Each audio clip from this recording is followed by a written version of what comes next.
اور قانون اور فیکٹس پہ بات کر رہے ہیں، اور آج تک ایک ایمیکس کی موقف یہ نہیں رہا کہ شہید ذوالفقار علی بھٹو کے خلاف جو سزا ہوا وہ صحیح ہوا، یہ جو پروسیس ہوا وہ صحیح ہوا، یا یہ جوڈیشل ریفرنس جو چلتا آ رہا ہے یہ کسی وجہ سے غلط ہے۔ اس کے ایکچولی جو ہوا ہے کہ جو every single lawyer that is so far presented before the court have produced a mountain of evidence کہ there has been a miscarriage of justice, a mountain of evidence کہ bias تھا، a mountain of evidence کہ یہ شہید ذوالفقار علی بھٹو کا trial نہیں تھا، this is the judicial murder of شہید ذوالفقار علی بھٹو۔ انہوں نے یہ ثابت کرتے جا رہے ہیں کہ یہ کوئی جوڈیشل پروسیس نہیں تھا، یہ ذوالفقار علی بھٹو کا اسیسینیشن تھا، قتل تھا، جوڈیشل مرڈر تھا۔ اور جس تیزی کے ساتھ اور جس تعداد میں ہمارے سامنے اور جج صاحبان کے سامنے ثبوت پیش کیے جا رہے ہیں، اور ابھی تک نہ تمام ایمیکس لائرز نے اپنے آرگیومنٹ مکمل کیا ہے، اور نہ ہی جو پارٹیز اس کیس کے ہیں، جیسے کہ میں خود آصفہ بختاور، یہ فاطمہ اور ذوالفقار جونیئر، یا باقی جو بھی اس کیس کے پارٹیز ہیں، ان کو تو ابھی تک موقع ہی نہیں ملا ہے کہ ہم اپنا جو پیشکش ہے، اپنا جو خیالات ہے وہ سامنے لے کر آئیں۔ امید ہمارا یہی ہے کہ آخر کار انشاءاللہ تعالی قائد عوام شہید ذوالفقار علی بھٹو کو انصاف ملے گا، ہمیں انصاف ملے گا، اس ملک کو، ملک کے عوام کو انصاف ملے گا، اور جو داغ چند انڈیویجولز کی فیصلوں کی وجہ سے اس ادارہ پہ یا کسی اور ادارہ پہ اس فیصلہ کی نتیجے میں لگا ہے، انشاءاللہ تعالی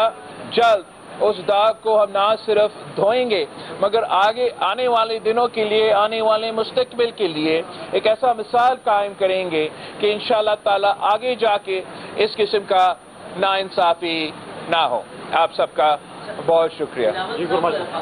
جی گرمانی صاحب۔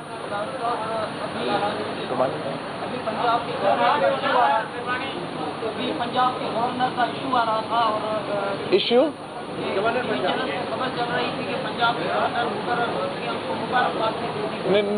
یہ میں آپ کے لیے کلیریفائی کر لوں، یہ نہ صرف پنجاب کا یا پختونخوا کا یا پورے پاکستان کا، پاکستان پیپلز پارٹی کا یہ موقف ہے کہ ہم اپنے جو الیکشنز ہیں جو چلتے آ رہے ہیں، ہم نے چیف منسٹر سندھ کا اور ہمارے اسپیکرشپس کا تو الیکشنز مکمل کیے ہیں، مگر آگے نیشنل اسمبلی کے اور اس سے بھر کر جو صدر کا الیکشن ہے، یہ ہم تمام الیکشن سے گزر کے انشاءاللہ تعالی ہم صدر پاکستان صدر آصف علی زرداری کو منتخب کر کے اوتھ دلوا کے تو پھر صدر زرداری صاحب خود اپنے گورنرز کا شارٹ لسٹنگ اور وہ فائنلائزیشن کرے گا۔ ابھی تک ہم وہ جو پروسیس ہے وہ پروسیس ہم نے شروع ہی نہیں یہاں تاریخ دیکھی ہے تو اس میں ملٹری اسٹیبلشمنٹ عدالتی نظام، عدالت کا سہارا لے کر سیاسی نظام کے خلاف عدالتوں کو استعمال کرتی ہے۔ اصل کوشچن یہی ہے کہ عدالتی نظام کو استعمال ہونے سے روکا جائے۔ آج کے آپ کے مخالفین جس طرح سوال اٹھا رہے کہ ان کے خلاف بھی عدالتیں استعمال ہو رہی ہیں، اس سسٹم کو روکنے کے لیے عدالتی نظام کو استعمال ہونے سے سیاسی نظام کے خلاف اس کو روکنے کے لیے کیا کیا جائے گا؟ یہ تو ایک کیس ٹیسٹ کیس ہو سکتا ہے، لیکن اوورآل تو جوڈیشری کو سیاسی نظام کے خلاف یا پارلیمان کے خلاف استعمال کیا جاتا ہے، اس کو کیسے روکیں گے؟ آپ کا سوال تو تاریخی لحاظ سے بڑی درست ہے۔ ہمارا تاریخ کچھ یہی دکھاتا ہے، اور سب سے زیادہ شکار کوئی اور نہیں تو پاکستان پیپلز پارٹی ہی ہوا ہے، اور اس کو درست کرنے کے لیے آپ کہہ سکتے ہو کہ جو پہلا سٹیپ ہے، جو پہلا قدم ہے، وہ یہ شہید ذوالفقار علی بھٹو کا عدالتی ریفرنس کا فیصلہ ایسا آئے جس سے نہ صرف ہمیں تاریخ کو درست کر کے دے، نہ صرف اس ادارے کو مگر دوسرے ادارے جس پہ اس فیصلے کی وجہ سے کوئی داغ لگا ہوا ہو، اس داغ کو بھی ہم ختم کرنا چاہتے ہیں، مگر ایسے ایک اسٹرانگ فیصلہ دیا جائے جس سے ہم ہمیشہ کے لیے یہ جو تاریخی حقیقت ہے اس پہ ایک فل سٹاپ ہم لگا سکیں۔ اس کے ساتھ ساتھ میں نے تو اپنا الیکشن کیمپین میں یہ موقف بار بار اٹھایا، اور آپ کے لیے ایک بار پھر میں آج دہراتا ہوں کہ پاکستان پیپلز پارٹی کا تو یہ مسلسل کنسسٹنٹ اب 3 نسلوں سے موقف ہے کہ ہم تمام پاکستان کے ادارے ہم چاہتے ہیں کہ وہ اپنے آئینی دائرے میں رہ کر کام کریں، اور یہ ہی پاکستان کی ترقی، پاکستان کی جمہوری معاشی ترقی، ہمارا وفاق کی مضبوطی کی ایک بہت اہم ایک سٹیپ ہے۔ مگر ہم یہ کیسے کریں؟ اگر ہم نے یہ کرنا ہے، اگر آپ چاہتے ہو کہ دوسرے ادارے، چاہے وہ ہمارا جوڈیشری ہو، ہمارا اسٹیبلشمنٹ ہو یا جو بھی ہو، کہ وہ اپنے دائرے میں رہ کے کام کرے، تو سب سے پہلے اس ملک کے سیاستدان کو یہ فیصلہ کرنا پڑے گا کہ ہم اپنا سیاست کے دائرے میں رہ کے کریں۔ اگر ہم سیاست کے دائرے سے باہر جا کے اپنے سیاست کریں گے، کبھی کوئی مے 9 کی شکل میں کسی ایک ادارہ پہ حملہ کریں گے، کبھی کسی اور وجوہات کی وجہ سے اس ادارہ پہ حملہ کریں گے، تو ہم اپنے دائرے پر نہیں، ہم اپنے سیاسی دائرے میں نہیں رہ رہے ہیں، اور پھر ہم نہ جوڈیشری سے یہ امید رکھے، نہ میرے میڈیا کے دوست سے یہ امید رکھے، نہ کسی اور ادارہ سے یہ امید رکھے کہ وہ اپنے دائرے میں رہ کے کام کریں گے۔ دوسرا ہم نے کیا کرنا ہے؟ ایک تو اپنا دائرے میں رہنا ہے، تو دوسرا ہمیں یہ کرنا ہے کہ سیاستدانوں کو یہ فیصلہ کرنا پڑے گا، یہ طے کرنا پڑے گا کہ ہم ایک دوسرا کا عزت کرنے شروع کر دیں گے۔ جب تک سیاستدان ایک دوسرے کی عزت نہیں کریں گے، مطلب بیسک مینرز جو کہ آپ کو بچپن پہ سکھایا جاتا ہے، ہم وہاں سے شروع ہوتے ہوئے اس پوائنٹ پہ آ جائے کہ اس ملک کے سیاستدان اختلافات آپس کے رکھتے ہوئے ایک دوسرے کی عزت نہیں کریں گے، تب تک آپ یہ امید نہ رکھیں کہ کوئی اور ادارہ آپ کا عزت کریں گے۔ اگر ہم یہ بیسکس آپس میں طے کریں، آج طے کریں، کل طے کریں، تو میں آپ کو بتاؤں پاکستان کے بہت ایسے مسئلے ہیں جو خود بخود حل ہوں گے۔ مگر اگر ہم سیاستدان اپنی ذاتی انا کی وجہ سے، اپنے آپس کی لڑائیوں کی وجہ سے یہ بیسک کانسیپٹس پہ نہیں آئیں گے، تو میرے 3 نسلیں آگے بھی ایسی جو تماشا چلتا آ رہا ہے ویسے ہی چلتا رہے گا۔ جی میں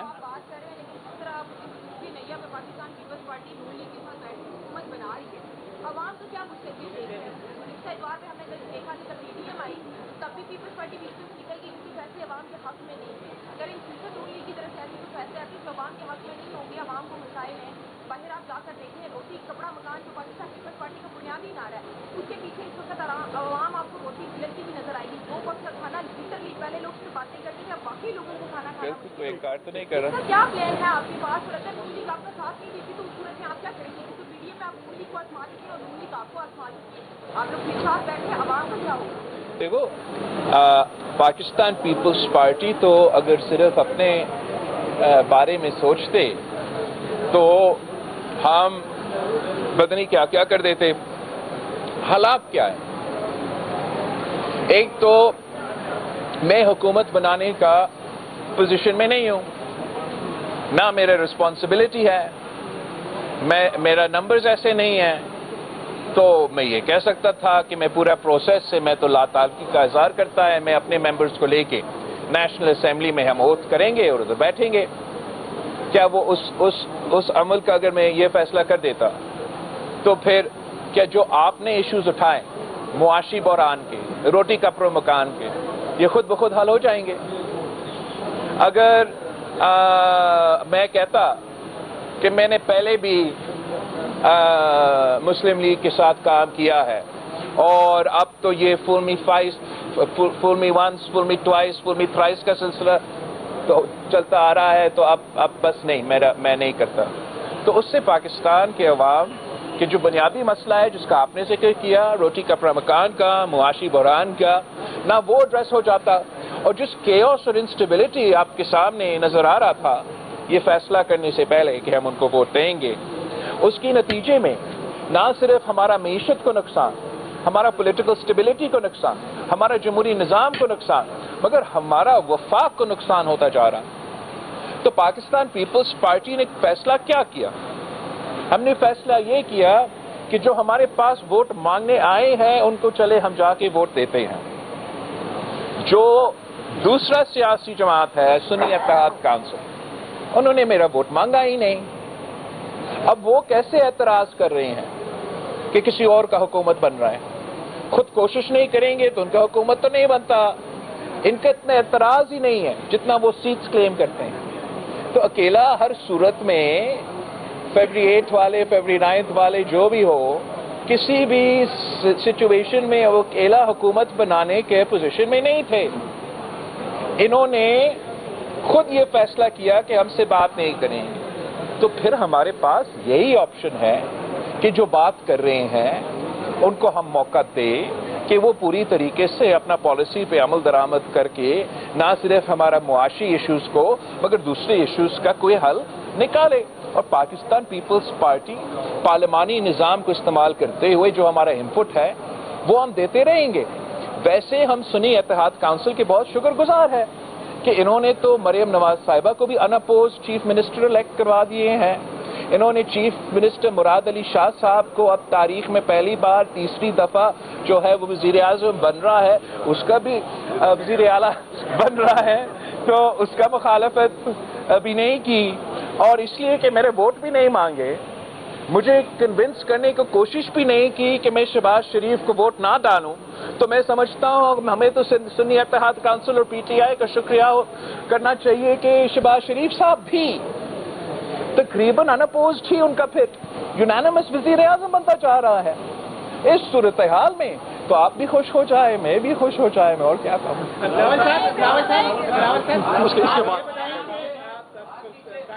کے بعد پریزیڈنٹ پاکستان کے بھی الیکشن ہے، لیکن جو عارف علوی صاحب ہیں وہ جو پارلیمان کے نظام کو روکنے کی کوششیں کرتے رہے ہیں اور نیشنل اسمبلی کا اجلاس لانے کے بجائے اسمبلی واپس کر دی اور کہہ رہے ہیں کہ جو آزاد امیدوار جیتے ہیں ان کی مخصوص نشستیں دے دی جائیں، تو یہ ان کے کردار میں آپ کیسا دیکھتے ہیں اس بات؟ میں تو بڑا لک فارورڈ کر رہا ہوں کہ علوی صاحب اب اگلے ہفتے کے بعد وہ ہمارے ڈانس سنبھال سکیں گے. جو پریزیڈنسی ہے اس کی بس کی بات نہیں. ویسے آپ کو معلوم ہے کہ صدر پاکستان کا امیونٹی ہوتا ہے. کافی ایسے کچھ کیسز ہے میرے خیال میں جو اب لیگل مسائل بنیں گے علوی صاحب کے. شروع تو وہاں سے ہوں گے جہاں اس رات علوی صاحب نے آئین توڑا اور ہمارے عدم اعتماد کے باوجود اسمبلی کو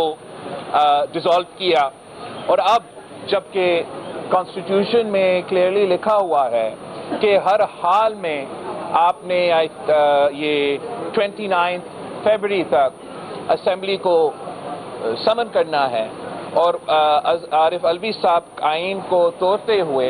یہ اپنا فرض نہیں نبھا رہا ہے. تو امکان یہ ہے کہ نہ صرف وہ عدم اعتماد کے وقت آئین توڑنے والا مقدمہ ہوگا مگر ساتھ ساتھ یہ اسمبلی آئینی جو اس کا فرض ہے وہ اس پہ نہ عمل کرتے ہوئے اسمبلی کو نہیں بلایا تو وہ بھی ایک اور مقدمہ ہوگا. فرق تو اس سے حکومت کی حکومت سازی کے عمل پہ میرے خیال میں نہیں ہوگا، اس لیے کہ آئینی ذمہ داری ہے. اگر وہ آئینی ذمہ داری صدر عارف علوی پورا نہیں کرتا تو امید ہے کہ اسپیکر راجہ پرویز اشرف صاحب وہی آئینی ذمہ داری پورا کر دے گا. صدیقی صاحب پہلے اس کے بعد جی صدیقی صاحب.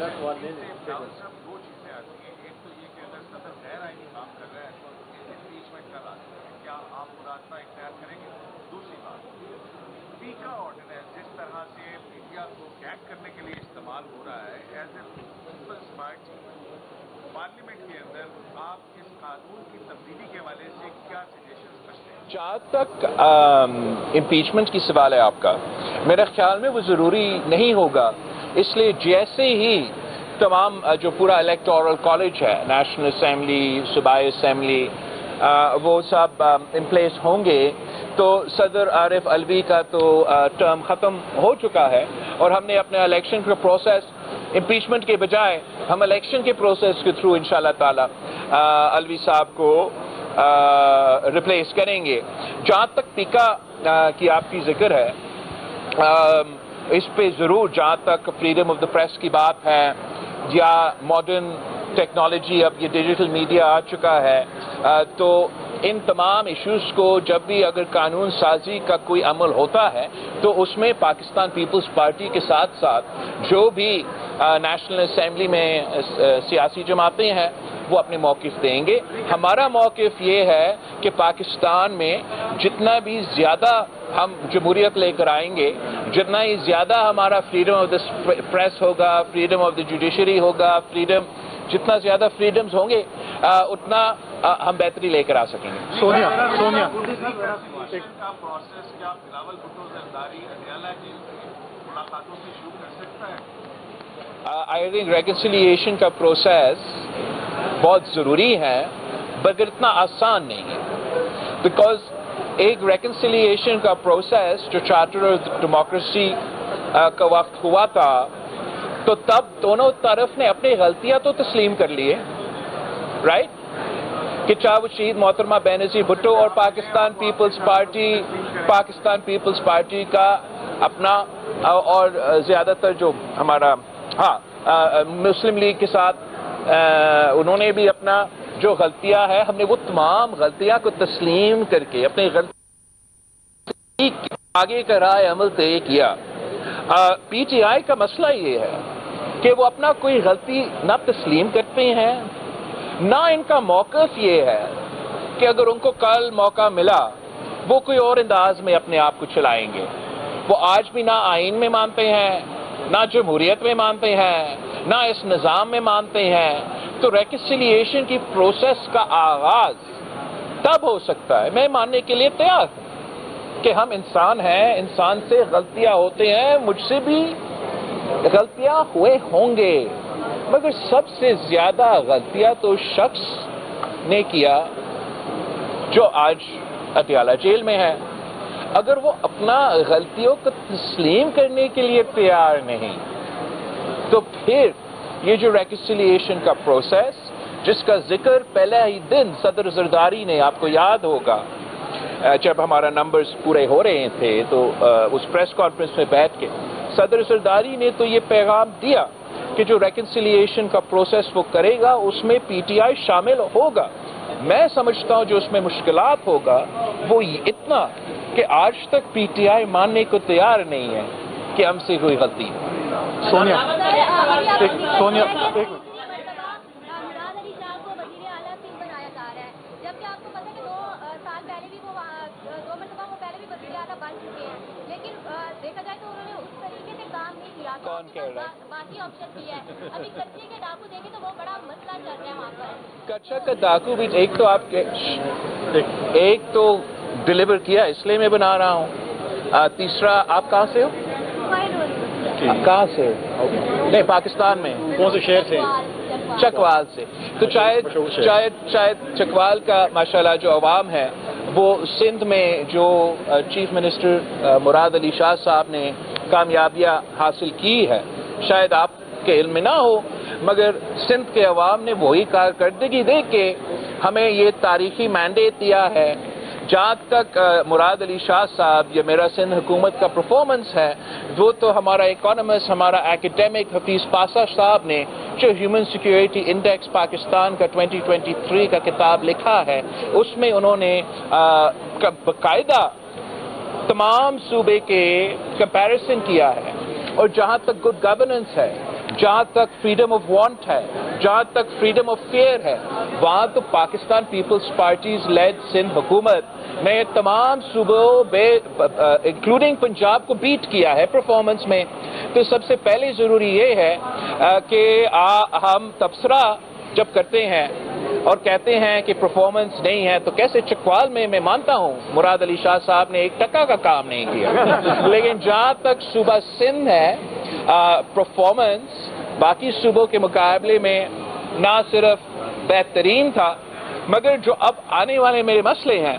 ان کا حل کرنے کے لیے، خاص طور پہ جو سیلاب متاثرین کے لیے ہم نے گھر بنا کے مکمل کر کے دینا ہے، ہمارا 50% تو سندھ کے تعلیمی ادارے ہیں، وہ ایک سیلاب میں 50% ہمارے ادارے کو نقصان اٹھائے ہیں، ان تعلیمی اداروں کو ہم نے کھڑا کرنا ہے۔ جس طریقے سے ہم نے وہ مفت علاج کے ہاسپٹلز خیرپور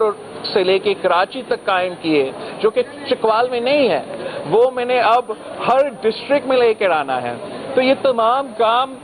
پورا کرنے کے لیے مجھے مراد علی شاہ صاحب کی ضرورت تھا، تو اس لیے میں نے نہ صرف نامزد کیا مگر وزیر اعلیٰ بنایا، اور اب میں جا رہا ان کا اوتھ میں۔